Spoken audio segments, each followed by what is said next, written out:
महिलांचा उत्साह वाखाणण्या जोगा दिसत आहे या ठिकाणी. सर्वांनी खूप उत्साहामध्ये या ठिकाणी सहभाग घेतलेला आहे.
भगवाने या भगवाने भगवाने हो या भगवाने दिला मला स्वाभिमान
झोपलेला बरा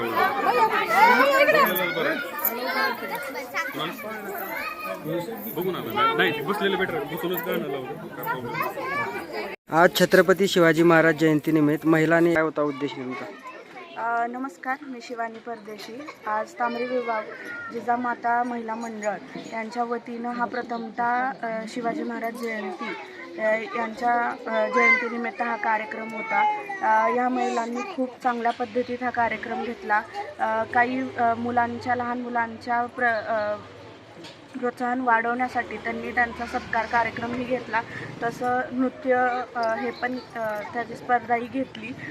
त्यात त्यांनी मुलांचा सत्कार केला, त्यांचा मनोबळ वाढवलं, त्यांना ट्रॉफी देऊन त्यांनी त्यांचा सन्मान केला.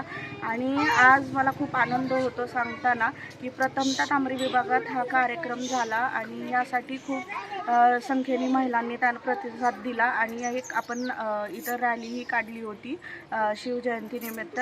त्यात खूप महिला सहभागी झाल्या होत्या. महिलांना काय आवाहन करतात की यापुढे कशा पद्धतीने करावे? महिलांना मी एवढंच आवाहन करेल, आपण आपली स्त्री शक्ती हे जिजाऊंनी जे शिवरायांना शिकवण दिली तेच आपण जर आजच्या काळांमध्ये जे परिस्थिती चालू आहे महिलांवर अत्याचार, जर आपण पुढाकार घेऊन जर आपल्या घरात तेच जे शिकवण मुलींना जर दिली तर हे जे अत्याचार बलात्कार जे होत आहेत ते होणार नाहीत. आपण आपलं एक पाऊल पुढं जिजाऊंच्या संस्कारांना पुढं घेऊन जाण्यासाठी घ्यावा आणि असेच शिवरायांचे मावळे घडवत राहावे. ओके. जय जिजाऊ, जय शिवराय.